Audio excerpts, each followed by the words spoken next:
everyone.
That's better.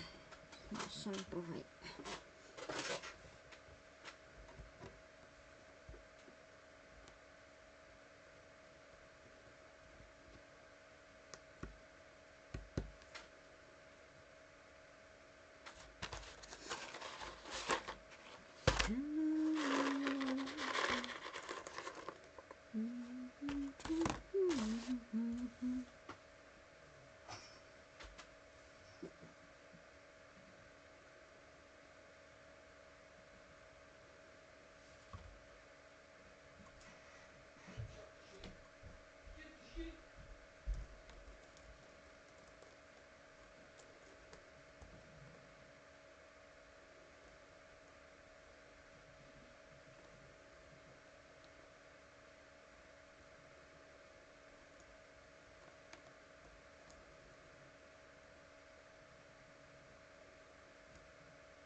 Oh yeah. Ooh. Ooh. I still can't find that piece. She said she's got it. Hiya, princess. Have you had a dinner today? You haven't had a dinner. I was sorting out that. Oh. Don't worry, cat. I'll get you sorted out. Do you want some treats? Do you want some treats? Yeah? Get your treats and then have a dinner. There you go. Yeah, no. Come on. Is it yours? Yeah, isn't it? Good girl. Wait. Be patient. Good girl. I was sorting out that bit. Oh, right. What did you do? Cheeky fucker. And plus I was looking for that. Alright. Would you have you put that jigsaw piece? She's Did you hidden grab it it off? somewhere. Because I looked everywhere. Come on then. Come on. That's it. That's the last bit. There you go. That's it. All gone. Here. Go get it. Good girl. I found that one. Oh, that'll do for now. Oh, shit, all seized up. Still want to know where them blue ones are. That's what I've been looking for. Yeah, I know. I want to know where the hell they are. I've had them. I've had them for years. So, yeah. No, so these need spraying. Mm. So I did that and... Yeah. Anyway, I'm making a drink. That's what I'm doing, making some drinks. So. Shit to do, you know.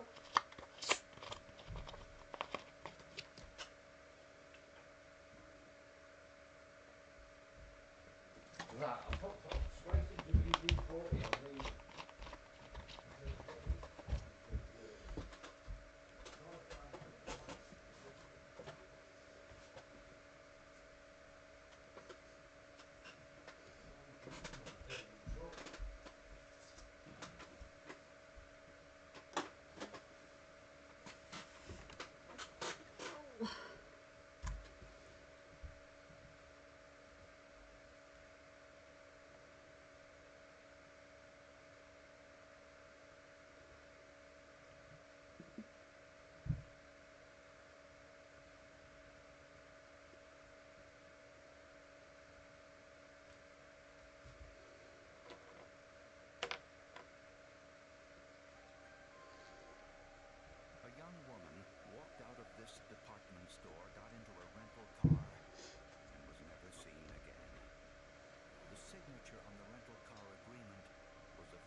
friends and family passed out flyers throughout the community. Television and radio reports asked citizens for information.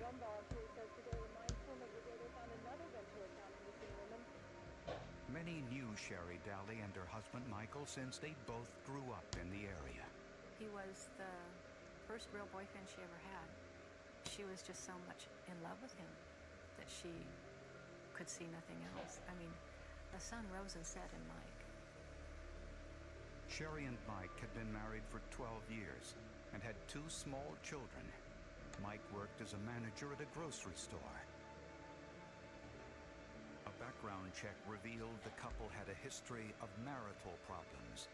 We know that he represented to her that he wanted to make a go of the marriage, but his actions did not coincide with his expressed reason for going back to the home. Why? Friends said Michael had a lover, a woman he worked with who was a former model, Diana Hahn. He did not keep it a secret. His co-workers knew about it, family members knew about it, and of course Sherry Daly actually learned about it as well. The day after Sherry's disappearance, investigators decided to question Diana Hahn at her home. She answered the door in a skimpy outfit, obviously been in bed, and behind her was Michael Daly, just wearing a pair of shorts. Naturally, police were suspicious. I wouldn't expect a concerned husband to be at his girlfriend's house while his wife is gone, has disappeared. Smudgy! Soon, a witness came forward claiming to have seen Sherry Daly in the parking lot and said she appeared to be in some distress.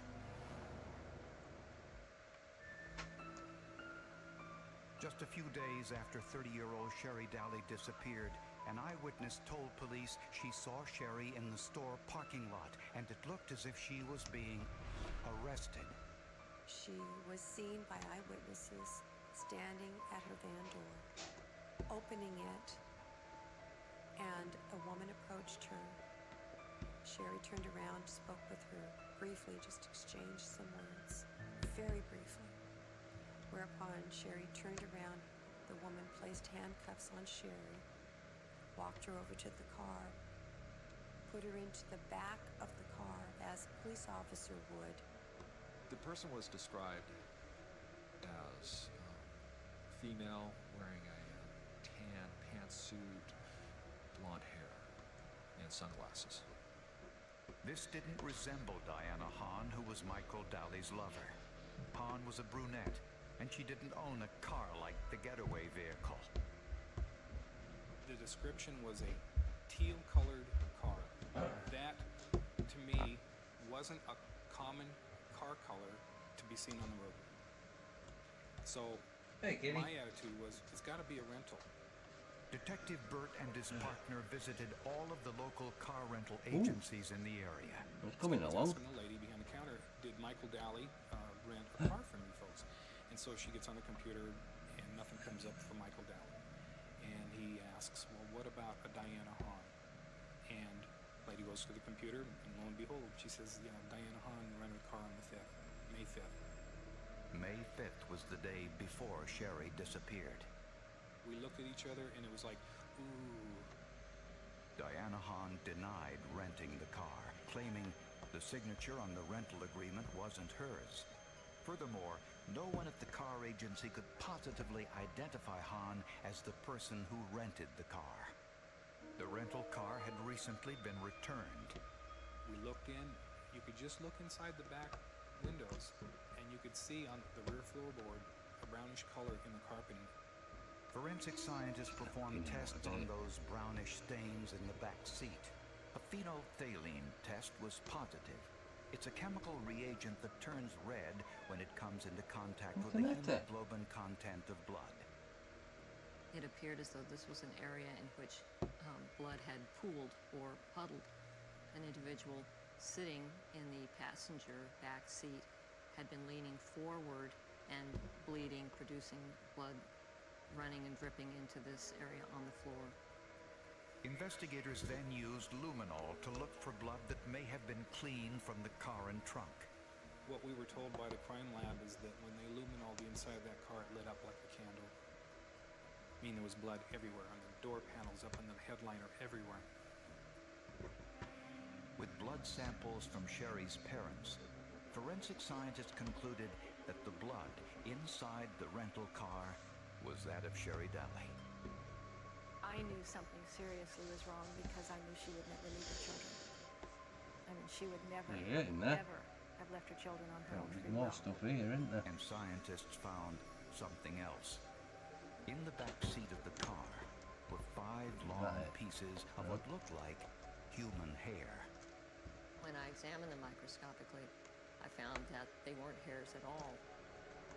There were unusual arrowhead-shaped designs on the shafts.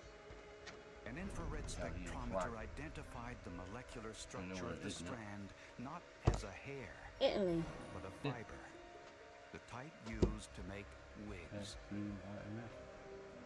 Was it possible that the woman who abducted Sherry Daly was either in disguise So they were all or wrong. wasn't a woman at all?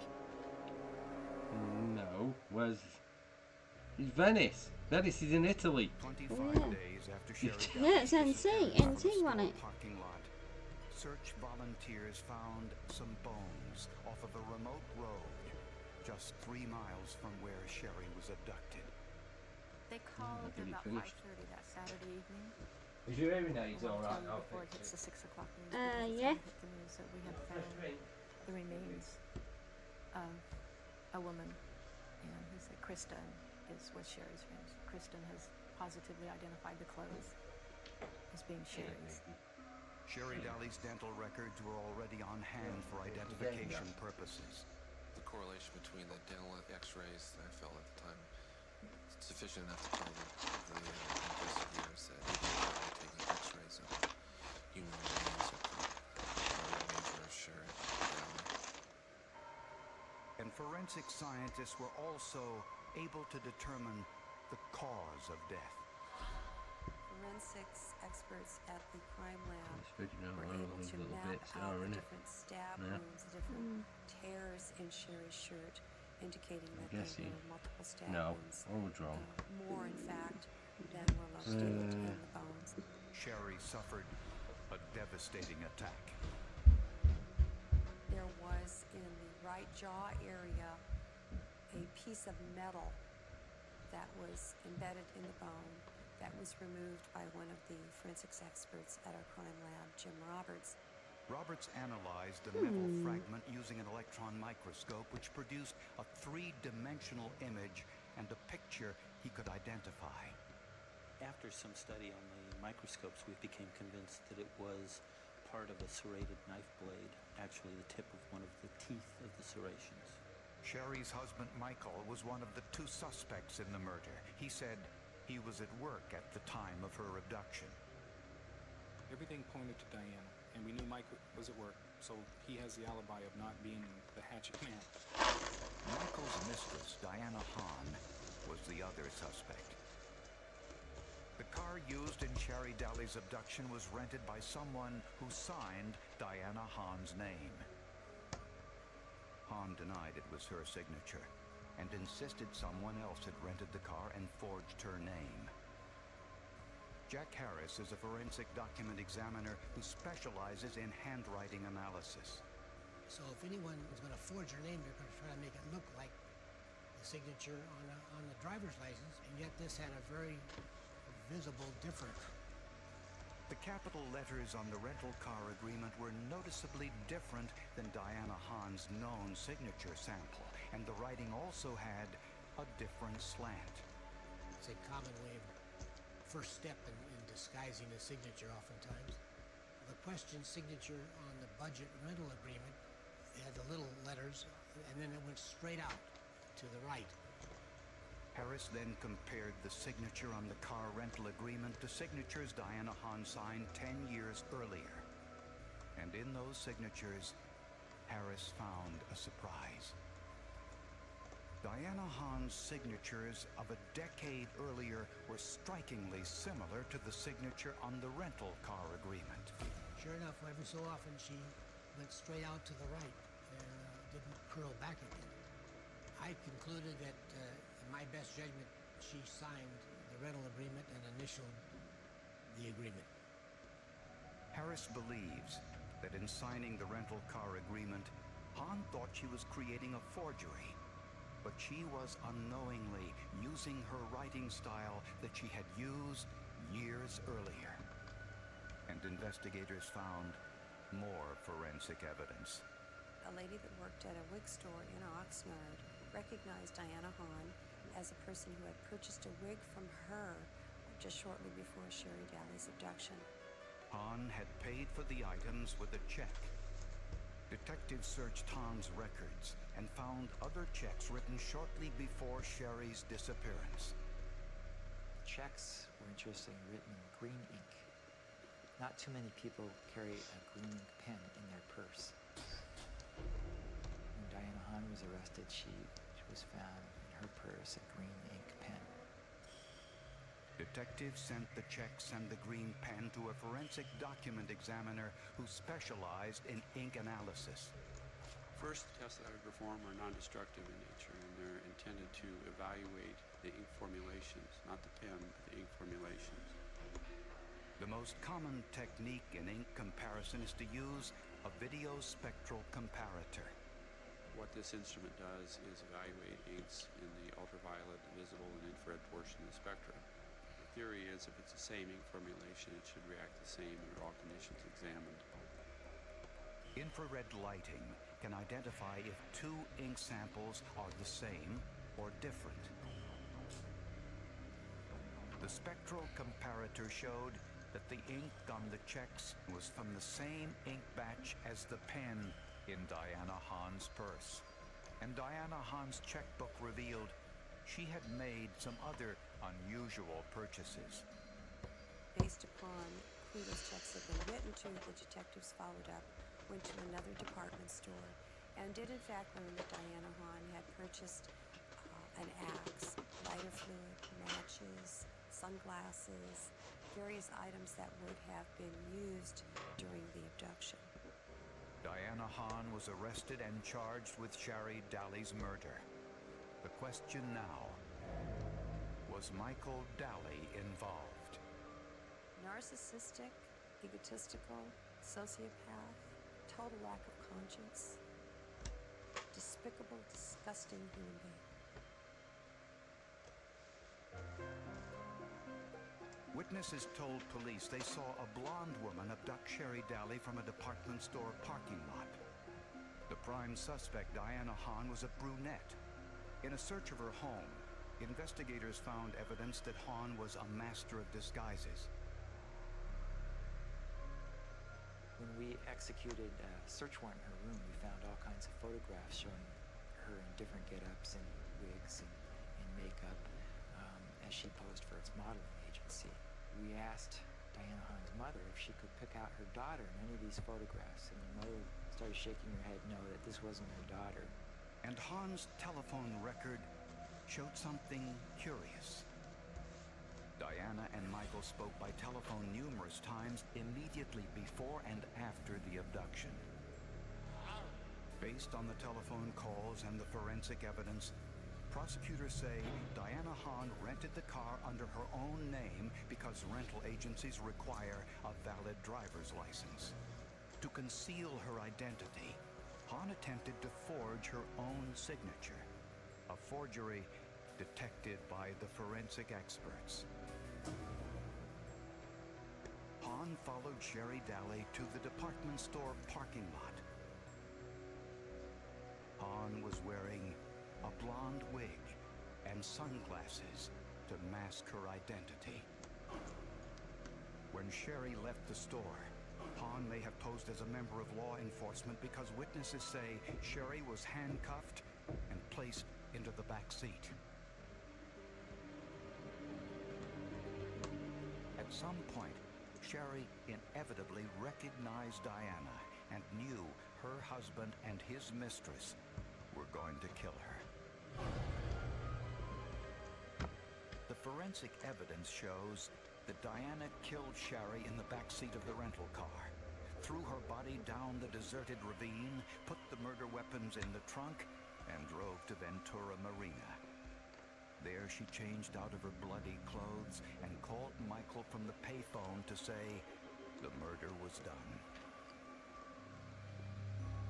From there, Han drove to a car wash and attempted to clean the blood from the back seat and trunk, but she was unsuccessful.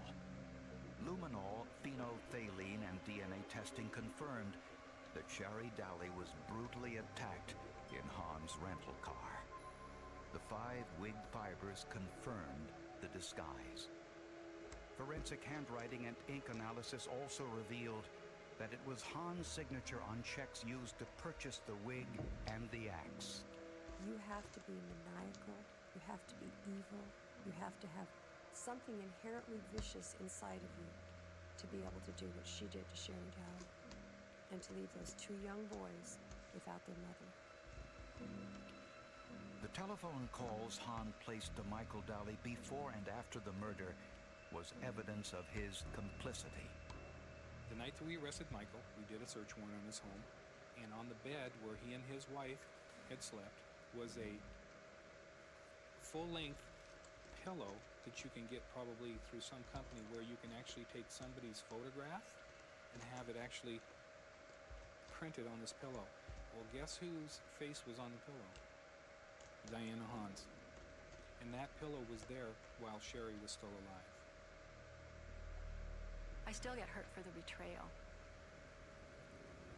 I think he betrayed us, and he betrayed Sherry in the worst possible way. And the fact that she loved him and he used that love. We, the jury, in the above entitled action, find Michael Anthony Daly guilty. Diana Hahn and Michael Daly were both convicted of first-degree murder and sentenced to life in prison. Church life and upbringing tells me that I should be able to forgive him. Unfortunately, God is going to have to forgive me for the fact that I will never be able to offer that forgiveness to him. Can you describe Sherry and Diana's relationship? Not good. They both hated each other. They both wanted me. Big, fat ego. And he sat there and said, I can't help it if 2 women love me. It's not my fault that 2 women love me. And I think it was an ego trip. I think he knew exactly what he was doing throughout this whole case. It was just unfortunate for him that he was stupid. One thing that I'll never forget about this case is Ken Guest saying, when Sherry and Michael got married, I walked Sherry down the aisle and I left her there and gave my daughter to this man. And this was the man that killed my daughter. And that's something that I'll always remember him saying, and I'm sure it's something that he will never forget. Though the forensics in this case was very vital.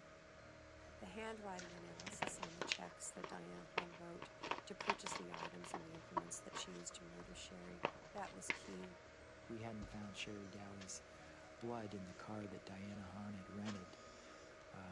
I don't see how we would have solved the case.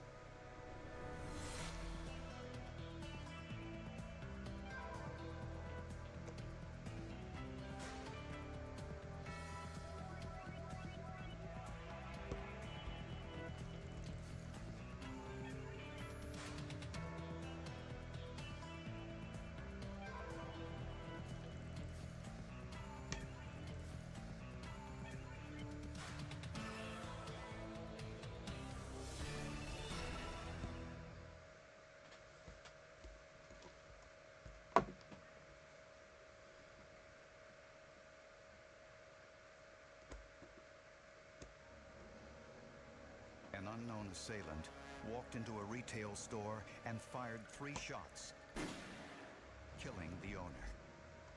Police had suspects, but all had alibis. Forensic scientists found more than a crime perpetrated in broad daylight. Hidden in the shadows was a killer.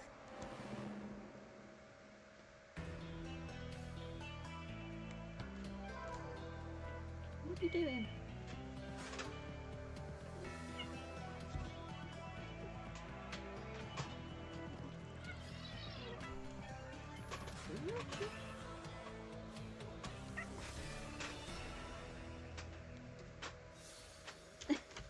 What are you doing? Autumn is a particularly pretty time in Spring Grove, Pennsylvania. Landscape photographers and local artists usually found their way here to the Gray Fox Gallery. The owner, Jennifer Myers, was a well-known picture framer. Just a wonderful woman, a wonderful mother, a wonderful wife, and a good friend to a lot of people. Managing a retail shop isn't easy. 1 year earlier, Jennifer was robbed in the store at gunpoint. Since then, her husband Steve stopped in every afternoon on his way home from work at the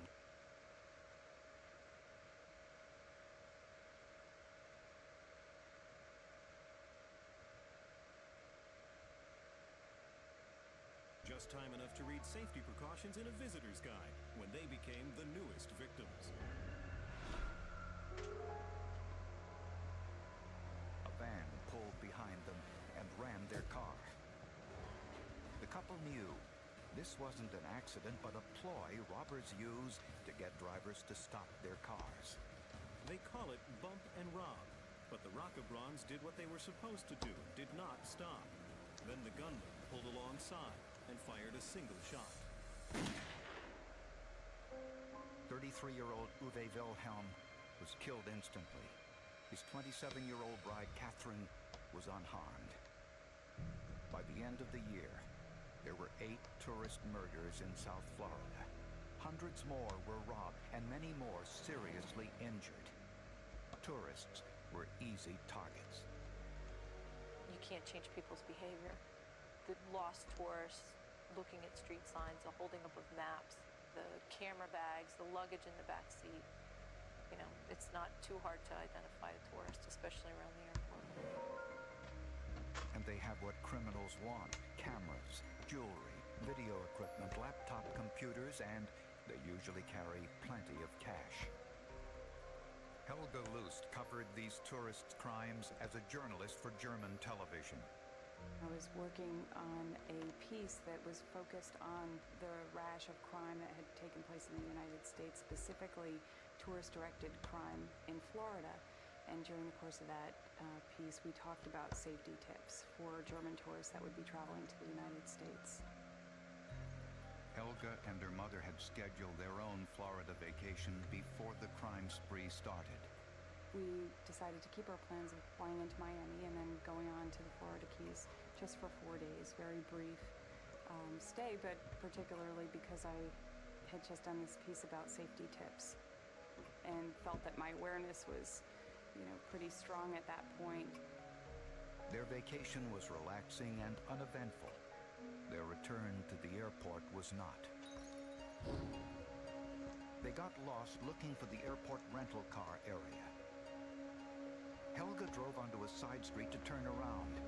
She soon realized someone was following her.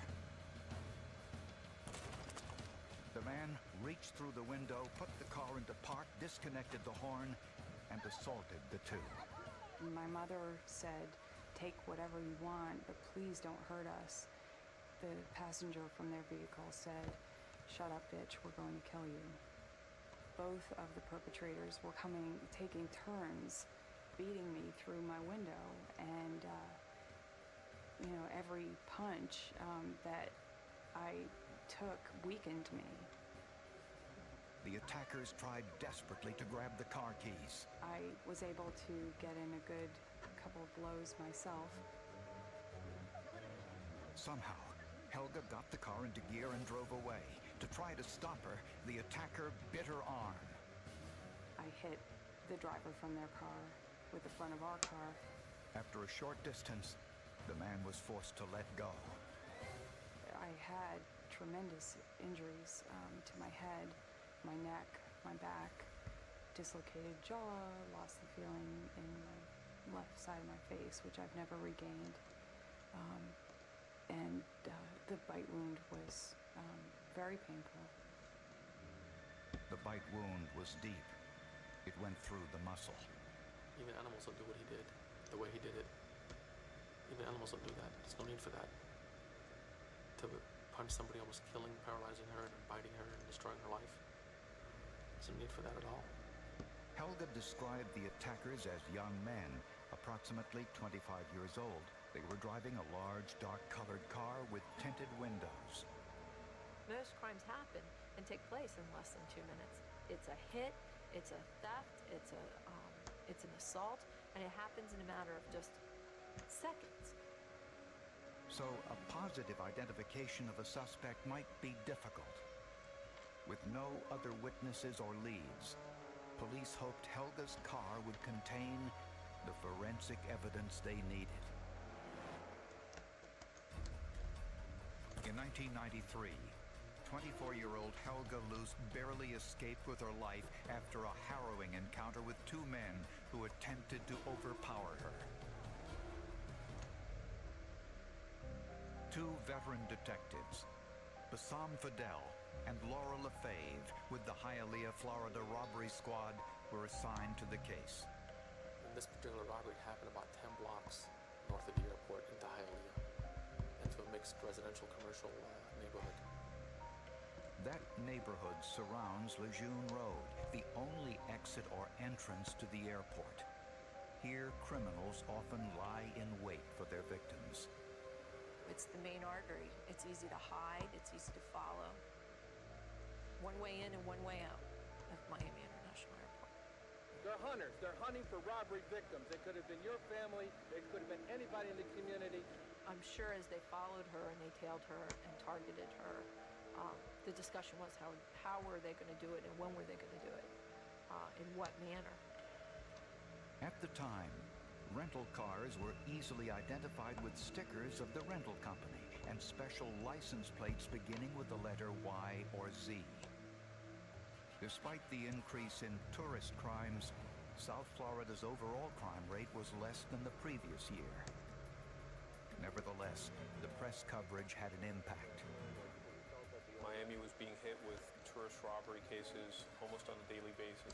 This was a city that they viewed as a violent city, and they had no interest in coming back here. European governments discouraged travel to Florida, and hotel reservations dropped by 25%. Ending the crime spree was difficult. Victims were often unwilling to return to Florida for court hearings and trials. This kept criminals on the streets. Most of the crimes were bump and rob, leaving behind little forensic evidence. But Helga's robbery had been unusually violent.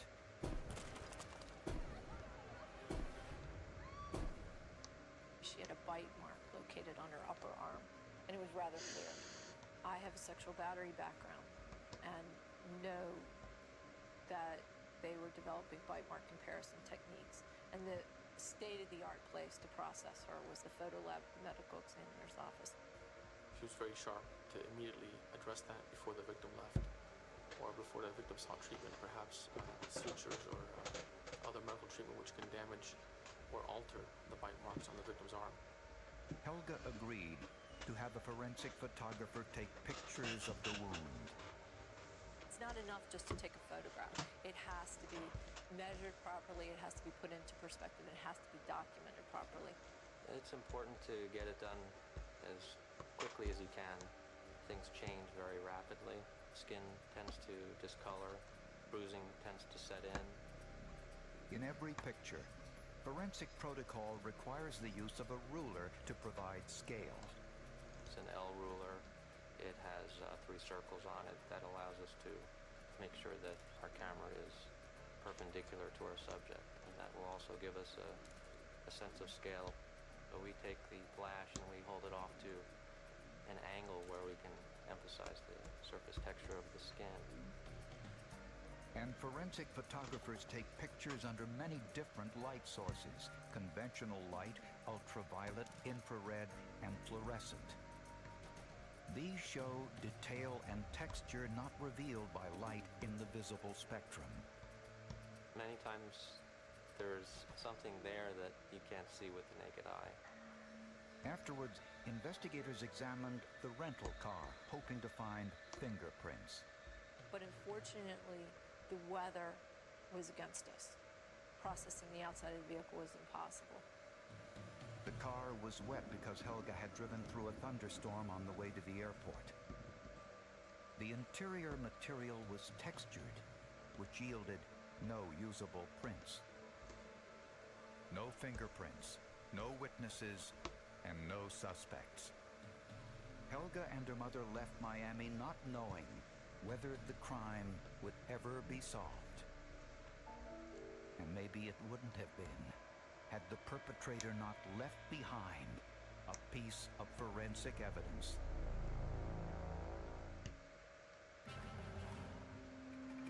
Three weeks after Helga Luce's assault, she was asked to return to Florida to look through stacks of mugshots. She didn't see her attacker. Then, the detective showed her a photo array of 6 suspects. Helga looked at the lineup, and then she would look at each picture carefully. Once she got to his picture, to Stanley Cornett's picture, and you see an immediate reaction in her, physically, an immediate reaction.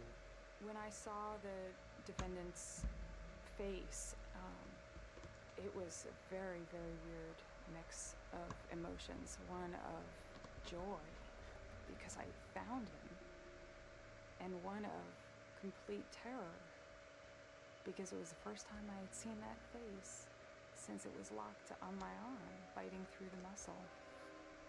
24-year-old Stanley Cornett was a factory worker with a long criminal history. Since the tourist attacks happened in different jurisdictions near the airport, police formed a task force to exchange information. That's how LaFave first learned about Stanley Cornett. He was arrested a few days after Helga's attack for a nearly identical crime.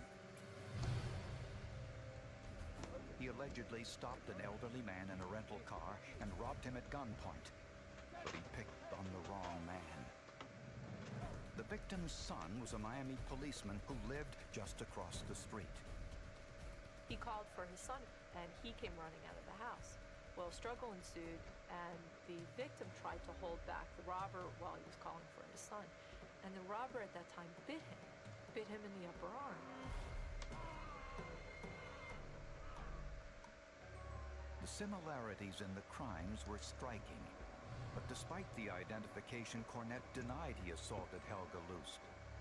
I had tried a number of these cases previously, and the issue was always whether the identification was enough to pass muster with a jury, especially on a case where all you have is a single ID, in a robbery case where it took no longer than 20, 30 seconds.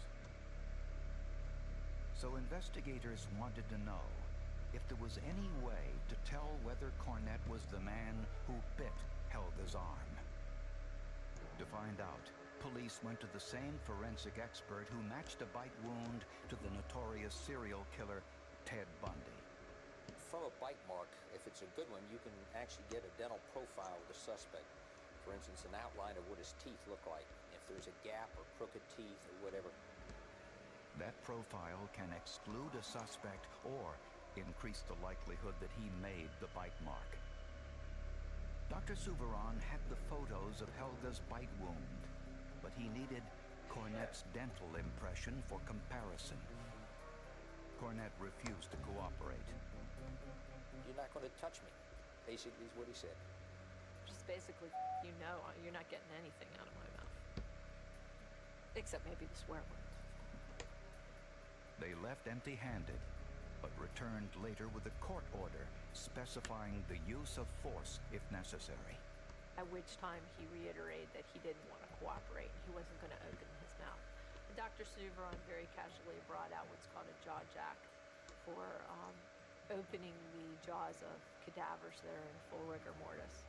You put it in the jaw and you ratchet on this thing and it'll open it'll break your jaw if you try and resist hard enough. When Stanley was shown the jaw jack, Stanley decided he wanted to cooperate and supply us with dental impressions. And so we obtained our dental impressions from Stanley Cornett. From those impressions, Dr. Souveron made these plaster models which allowed him to duplicate the bite patterns. Test bites are made either in wax or in styrofoam to be able to analyze the patterns that these teeth are going to leave. For further evaluation, the biting edges of the plaster teeth are blackened and the pattern copied onto a clear acetate for easy comparison with the photographs. Odontologists use a number of different techniques because there's no way to accurately estimate the elasticity of the victim's skin. The teeth have variables, the skin has variables, and when this lady was bitten, she didn't just sit there and let this man, bite her as hard as he could. We're showing this is a dynamic bite with movement going on.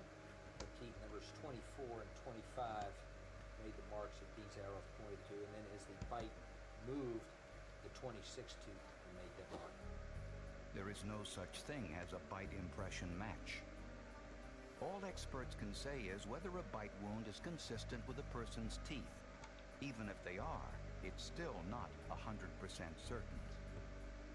But with the model, wax impression, acetates, and precision photographs, Dr. Souveron zeroed in on 3 lower teeth in the bite mark, which were slightly crooked and overlapping.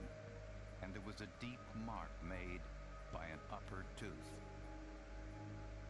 Even to untrained eyes, it looked like Cornette's teeth caused the bite wound in the photographs. Dr. Souveron was confident in his assessment. His teeth were consistent with that bite, and there was nothing there that could exclude him. Stanley Cornette was charged with attempted robbery and aggravated battery. But Cornette said he was innocent and that he had an alibi. A jury would have to decide which side they believed, the alibi or the bite impression evidence.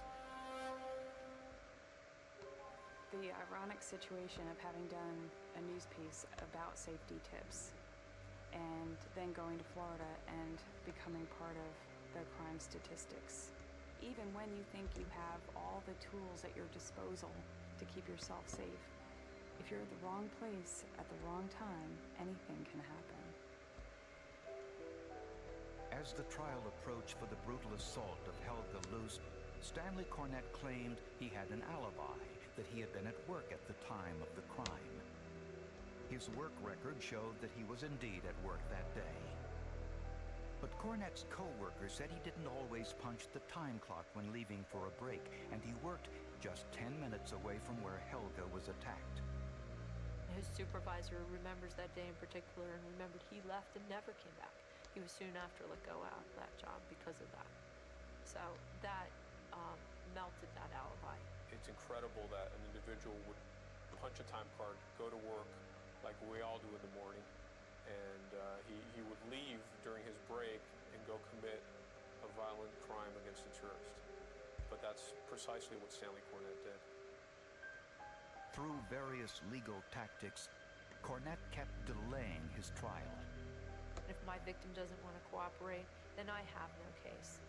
And that's what these criminals count on. That's why they target the tourists. And in this case, they picked the wrong tourist. And Stanley Cornette was relying on wearing Helga Lust down to the point where she just gave up. He underestimated Helga Lust. She wasn't going to wear down. She came back for every trial date, every appointment. She flew back for. At the trial, Helga again identified Cornette as the man who attacked her. Facing Stanley Cornette in court was one of the hardest things I've ever had to do. Through all of my testimony, the defendant had a smirk on his face. So I tried really hard not to focus on him and to focus on the prosecutor and the jury and the judge and the people that were there to embrace justice. The clarity of the bite impression photographs taken by a qualified forensic photographer alongside the cast of Cornette's teeth were what ultimately convinced the jury. Stanley Cornette was found guilty of attempted robbery and aggravated battery. Because he was a repeat offender, he was sentenced to life in prison. I tell the detectives, If you have a bite mark case, you don't tell the defendant that you have a bite, because they certainly can alter their teeth. It happened to me 2 weeks ago, where the defendant, when I saw him, had all of his upper and lower front teeth pulled while he was in prison. He told me he had a toothache, and they pulled his teeth. As a prosecutor at the time, if it was somewhat new to me, imagine how new it was to a jury. They had certainly never heard of anything remotely similar to bite mark evidence. The bite mark evidence, I think, sealed this case. It put the final nail in Stanley Cornett's coffin as far as the jury is concerned, I think. It was our strongest piece of evidence. Cornett's accomplice in the crime was never identified. By the end of 1993, the crimes against vacation travelers in South Florida stopped. Why? Police increased their surveillance of the rental car areas. Rental agencies removed their stickers from the cars and ended the practice of identifiable license plates. After her ordeal, Helga formed an advocacy group for victims of crime called Witness Justice. She can meet them on a totally different level than a police officer can. And she can advocate for them. She can be their voice when sometimes they can't find their voice.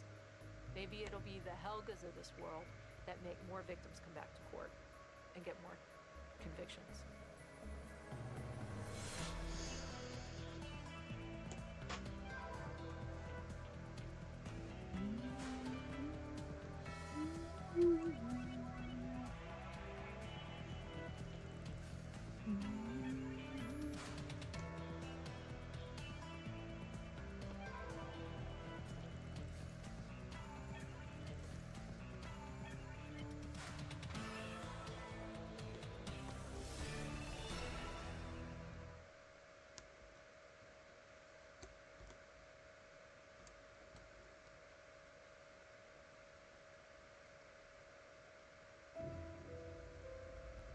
This man, Ray Crone, was known throughout Arizona as the Snaggletooth Killer.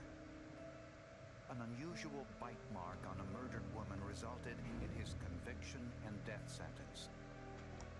A forensic expert told the jury that he was 100% certain that it was Crone who bit the victim. He knew he was wrong, but he had already committed, and his comment to me was, "I'm in too deep."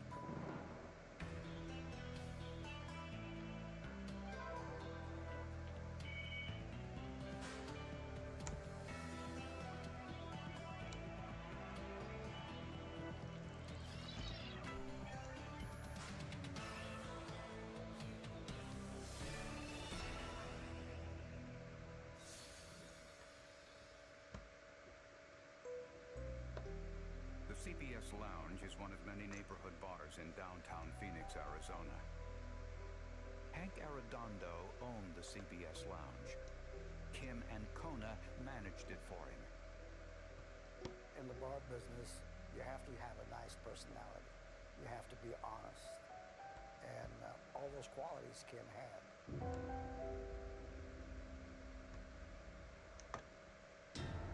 On December 29th, 1991, Kim closed the bar at the usual time, shortly after 1 a.m.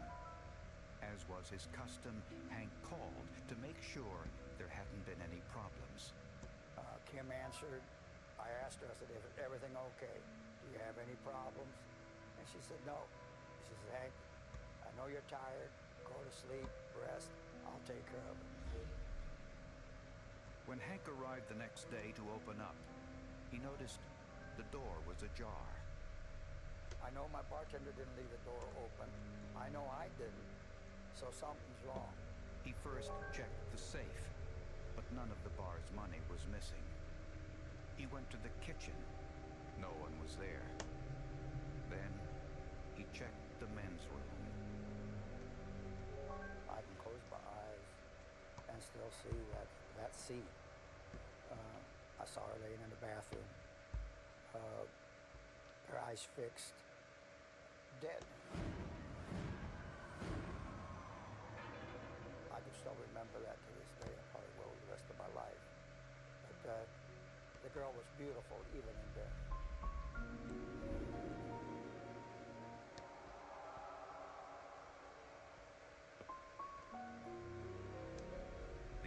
suggests.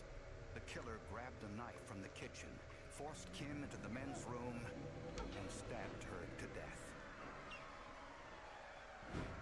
He placed the knife in a trash can under the liner. On his way out, he left a shoe print on the freshly cleaned kitchen floor. Forensic experts identified the print as a Converse brand sneaker, size 9.5. Hairs were found on Kim Ancona's body. They were black and not hers. It appeared that the killer had bitten through Kim's tank top, leaving a bite impression on her skin. 2 drinks were sitting on the bar, apparently poured after closing time. Forensic scientists found Kim's fingerprints on one glass. The other had prints not clear enough for identification. The working theory then became she must have known who the person was and allowed them into the bar against company policy, but nonetheless, and thereafter was killed by that person. Robbery didn't appear to be the motive. There was no money missing from Kim's purse, but inside her purse, police found an address book with the name and telephone number of one of the bar's regular customers, a postman named Ray Crone. He was not well liked. You know, he was just uppity or something. There was something different about him. He had people that didn't sit well with people. Some of the bar's employees told police that Kim had expressed a romantic interest in Crone. If the bite mark, the shoe impression, and the hairs could be tied to him, police were sure they had their killer. During Kim Ancona's autopsy, forensic photographers took numerous photographs of the bite wound on her upper chest. The photograph showed the killer had a distinctive bite pattern. His left front tooth pointed outward beyond the line of his other front teeth. Kim's address book contained the name and telephone number of a man named Ray Crone, someone she had often spoken with at the bar. Kim Ancona had told several friends that she was interested in Ray, that she liked him, you know, that she thought maybe something could happen. And those friends in turn relayed that to detectives. Ray Crone was 35 years old, an Air Force veteran with no prior criminal record. Several bar employees told police that Kim had a date with Crone planned for the night of her murder. When police talked to Kim's friends, the last person that they expected Kim Ancona to meet that night was Ray Crone. He was supposed to meet her to help close up the bar. When questioned, Ray Crone said the two were just acquaintances. He denied there was any romantic relationship.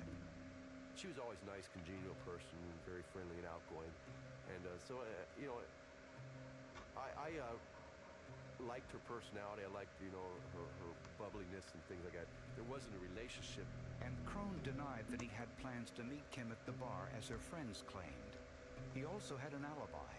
He shared a house with a co-worker who said Crone was home the night of the murder. But as police questioned Crone, they noticed that his left front tooth protruded slightly in a way that looked similar to the bite wound found on Kim's chest.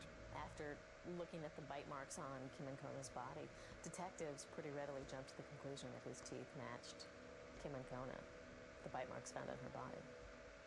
Crone willingly agreed to provide an impression of his teeth by biting into a piece of styrofoam, which is commonly used since it's soft but still stable. Forensic odontologists examined a series of bite impressions from men who knew Kim Ancona. They found only one in which the left front tooth was clearly extended, just like the bite mark on the body. It was Ray Crone's. I hear, you know, brakes squealing, doors slamming. I look over and here's a police van unloading with officers, all armed, guns pointing at me, telling me to freeze. I was thrown on the ground, handcuffed, and taken off, and I was charged with murder, kidnapping, and sexual assault. That was the day of my arrest, New Year's Eve of 1991. Crone maintained he was innocent, but he had no explanation for why his bite impression looked like the wound on Kim Ancona.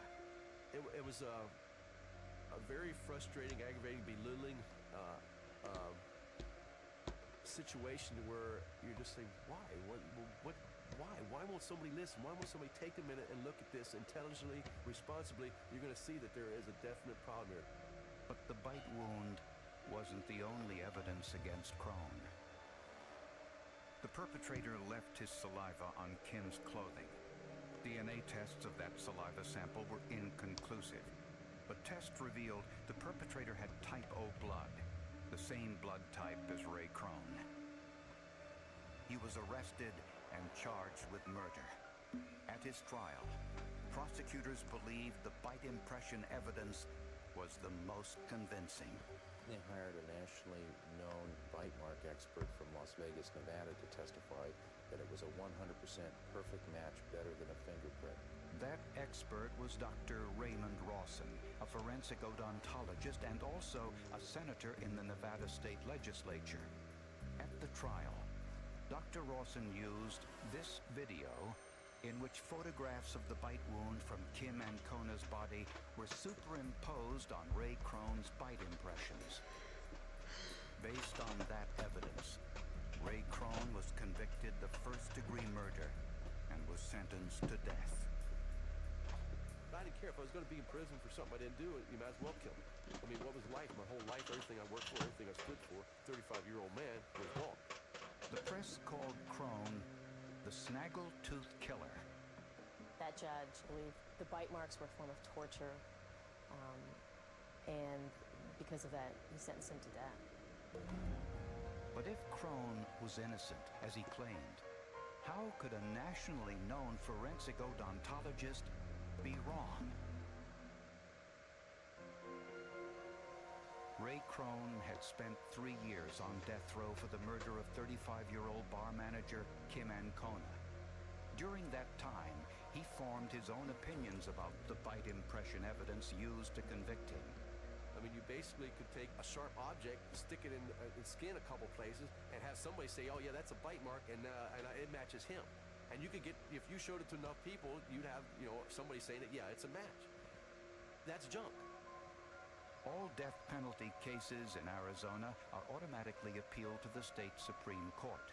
And fortunately for Crone, this bite mark videotape made by the prosecution provided grounds for an appeal. The court ruled that the defense team wasn't given enough time to review the tape before the trial. For Crone's retrial, his family asked Chris Plourde to represent him. Plourde specializes in difficult forensic cases. I heard the story, that Ray Crone's on death row as a result of a bite mark. I didn't know whether other evidence supported this conviction or not. I was originally kind of skeptical because I hear these stories all the time.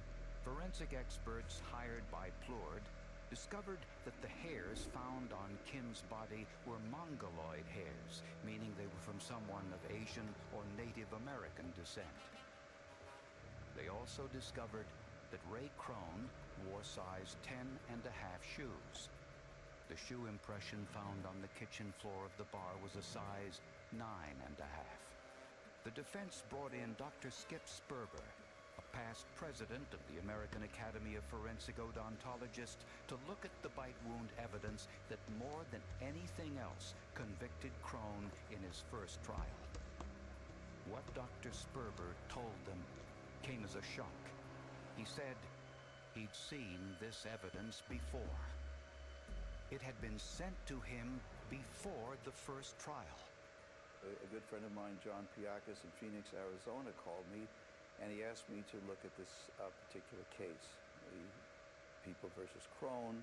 When I first viewed that case, I thought there were too many inconsistencies for that to be a positive comparison between the teeth of Ray Crone, the suspect, and the victim's wounds. Dr. Sperber told his colleague working for the Arizona prosecutors that this evidence was exceptionally weak. We say on a range of 1 to 10, with 10 being very good, I would have rated this around 3 or 4, on the low side. Here is a bite mark considered on the high end of the scale, a 9 or a 10. All of the teeth have made clear marks, and the relationships between the teeth can easily be seen. The bite bite wound on Kim Ancona had very few distinct markings. Dr. Sperber took the cast of Ray Krohn's teeth and, using a low-tech but time-tested method, made a styrofoam impression and then traced the teeth patterns onto a transparency. He then placed the transparency over the top of the photo of the bite mark on Kim Ancona's body. Although the left front tooth in both marks was jutting forward, Ray Krohn does not have any separation between his front teeth. The bite mark on the victim's body shows an obvious separation between those teeth. For Dr. Sperber, the results were clear. If it's a good bite, it will really jump out at you and you'll see immediately similarities. In the Krohn case, there were no similarities. So this was the key evidence, and to get the initial report back that a bite mark expert said it's not me, it's like, oh wow, something good can happen. In the second trial, Dr. Raymond Rawson, the same bite mark expert from the first trial, repeated his testimony.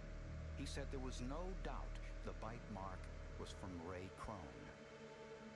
A team of defense experts disagreed. I could positively exclude Ray Krohn as being the biter. I wasn't the only one. There were 3 other forensic dentists that are all board-certified, highly qualified guys, and they excluded him. But the jury disagreed. They sided with the prosecution's expert and found Ray Krohn guilty again. What does it take? What is this beyond reasonable doubt? What is this innocent until proven guilty? It don't exist in the justice system. The one that I seen, it did not exist for me. We knew that there was another person in that bathroom at the time of death. There were unknown fingerprints that came back to somebody. There was a person who had shoes that were inconsistent with the defendant. The hairs were inconsistent with the defendant. The FBI forensic people testified that these hairs were not Mr. Krohn's, they were not the victims. To me, logic and common sense told me it wasn't Mr. Krohn who committed this crime, and the jury found the opposite result. When I heard the verdict in the second trial, I really couldn't believe it. It was total disbelief. It was an absolute dog and pony show, the likes of which I've never seen before. Ray Krohn tried to reconcile himself to a life behind bars. But then, he got help from an unlikely source, the very system he had grown to despise.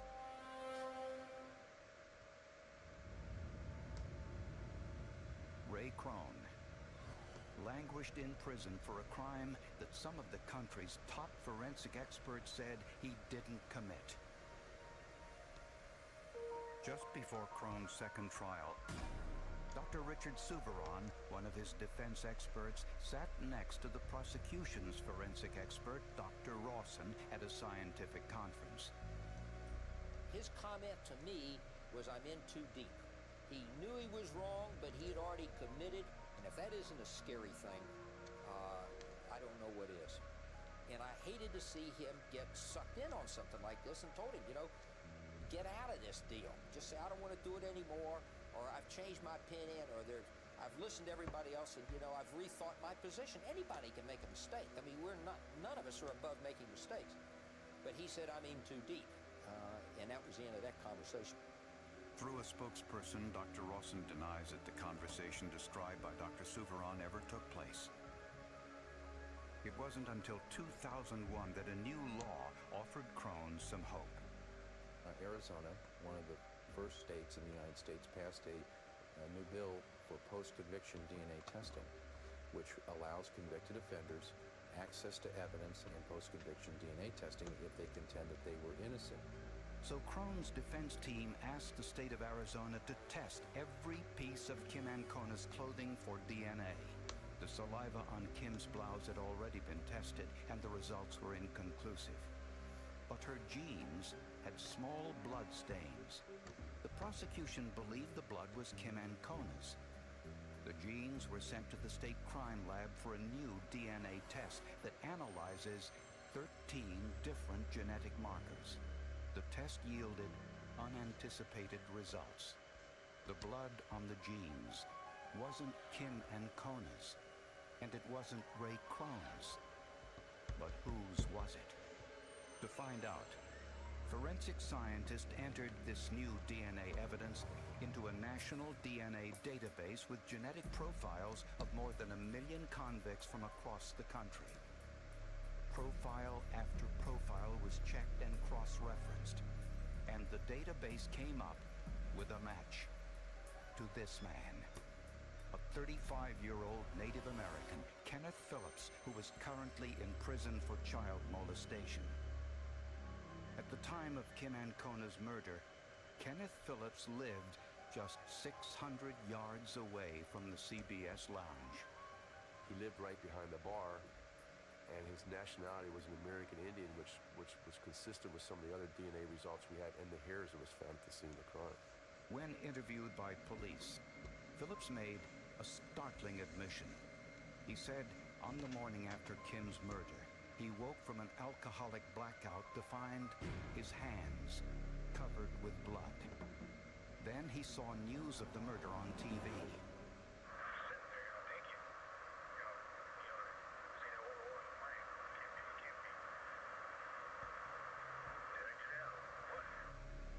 His fingerprints were among the unknown fingerprints found in the bathroom where the murder took place.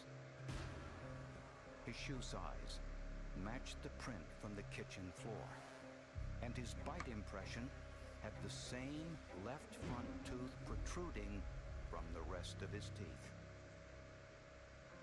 For Ray Crone, the ordeal was over. After serving 10 years and 4 months for a crime he didn't commit, he walked out of prison a free man. Well, I'd spent over 10 years in prison. I would never forget that day I got out. In fact, I commemorated it, so I won't ever forget it.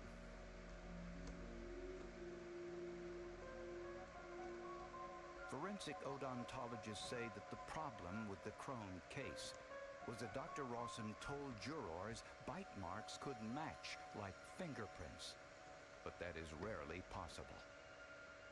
The best that a forensic dentist can give is reasonable certainty, and that means that that's the highest level we give. There is always a remote possibility that there's someone else that has teeth similar that could have left the pattern.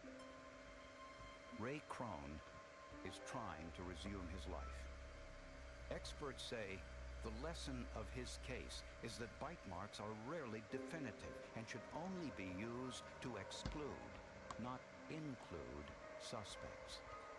Above all, they say, bite mark analysis is more opinion than fact, and that this should always be made clear to jurors.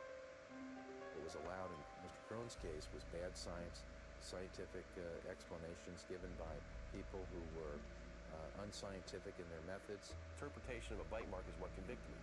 Not the scientific, not the fingerprints that didn't match me, not they even had footprints that they couldn't match the shoes, the hair, not the DNA, none of that stuff. They used an interpretation of a bite mark to convict me. That has no place in the courtroom, any more than perjury has a place in the courtroom. We shouldn't allow witnesses that lie, no matter what they say, whether it's regarding a scientific issue or any other issue. And in this case, it was clear that some of the scientific experts were actually misrepresenting their data and the scientific validity of what they were talking about.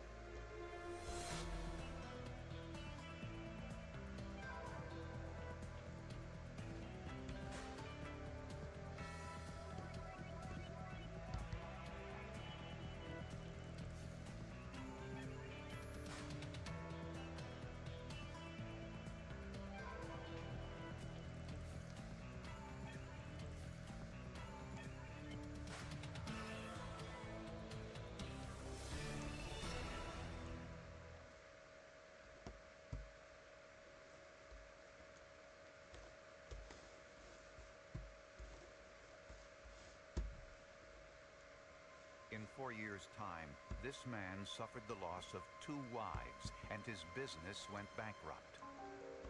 You gotta say, this guy's gotta be the most unlucky person in the world. Was it bad luck, or, as one forensic scientist asked, was it too coincidental?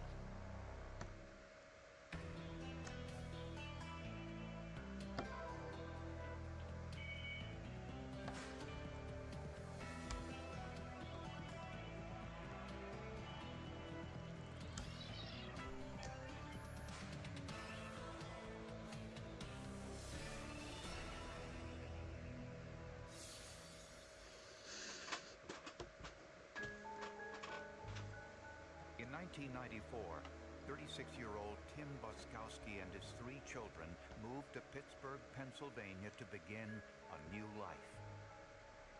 Just a few months earlier in North Carolina, Tim suffered the dual loss of his business and the accidental death of his wife, Elaine. There's things you learn in life that only your mom could teach you. I'll never have a chance to find those things out. The memories will never go away, but you kind of like had to put a backseat to that and kind of like move on. Tim started a small company to make crowns and bridges for local dentists. And just 7 months after the death of his wife, he met 32-year-old Mary Ann Fullerton. She met him at a dance. She came home all excited, saying she met the most wonderful man at the Catholic Singles Club that night, and all her friends figured, they hadn't seen her that excited in a while, and that this might be the person. Mary Ann soon fell in love with Tim and his kids, Randy, Sandy, and Todd. When the couple married, Mary Ann included Tim's children in the ceremony.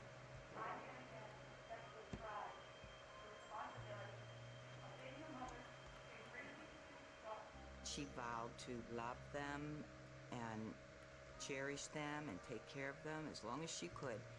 She hugged Randy. She kissed Sandy, she kissed Todd, and she was very emotional when she said this prayer in church. Looking from the outside in, you wouldn't have known that she wasn't, a real mother per se. There's Sandy and Todd. Todd, what do you have? Explain what you're going to do.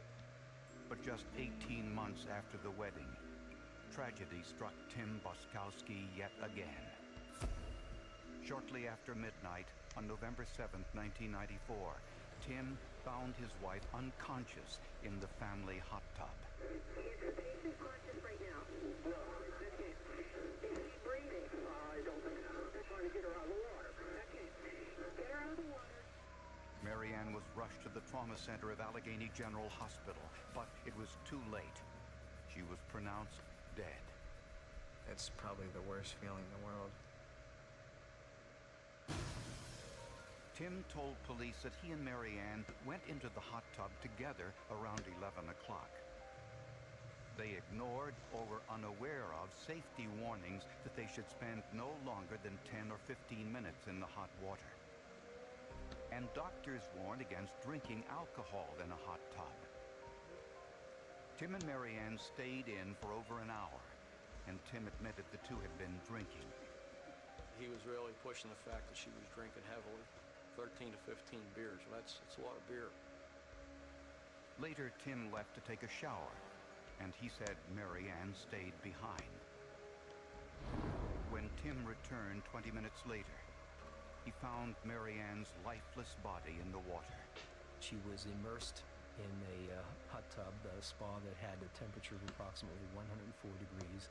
The outside air in early November was in the 30s. She probably attempted to get out of the tub and had an episode of lightheadedness because of the blood rushing out to the cool extremities, and had a fainting spell, fell into the tub, and drowned. Mary Ann's blood alcohol level was .22, over twice the legal limit of intoxication.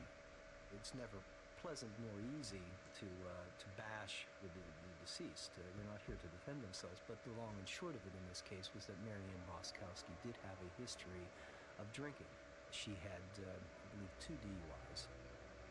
We had an episode where we had witnesses that were in the choir with her at church were concerned about her drinking.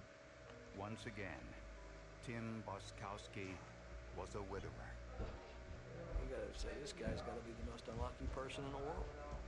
Lose both wives in a 4-year period. Hey. How unlucky can you be? Oh, dude. How's it going? Hey, up. On the night Mary Ann Boskowski died, police investigating the case were not sure whether it was a freak accident or something else. On the hot tub lay 2 wet beach towels. On the bottom of the tub lay the temperature gauge, which had broken loose from its housing, and a pair of women's eyeglasses. On the deck, officers also saw a wet pack of cigarettes, an ashtray, 2 cups, and the small box that held the breathing device Tim used to administer CPR on Mary Ann until paramedics arrived. The device typically is used on strangers to prevent disease. That was suspicious. A person in his right mind would want to use this device on his own wife and take the time to leave her alone in that tub, to run down in the basement to find this thing, to bring it up. Something else bothered police. A scratch on Tim Boskowski's neck. Detectives asked Tim to remove his shirt.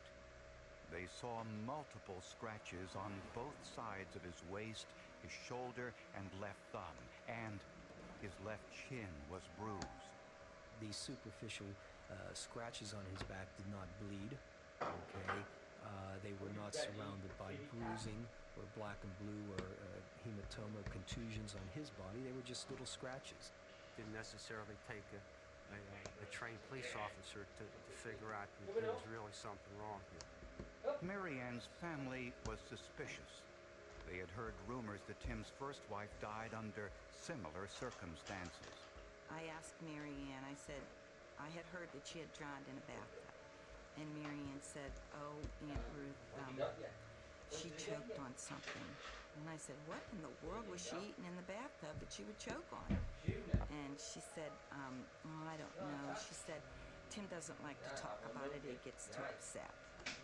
Police in Greensboro, North Carolina confirmed She loves them Tim's tuna first ones. wife, Elaine, died in a bathtub accident. This is where 4 you need to years separate all earlier, the different Tim said shades. Elaine was intoxicated when she came home from a church social function. Elaine went to take a bath. Tim said he went to bed.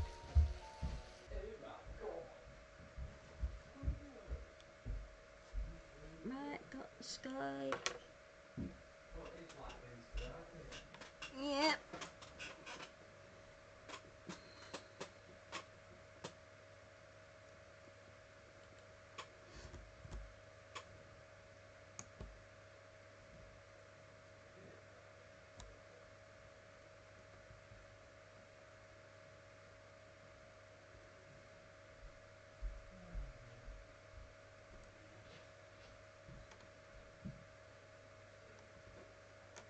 Right, that'll do it for now.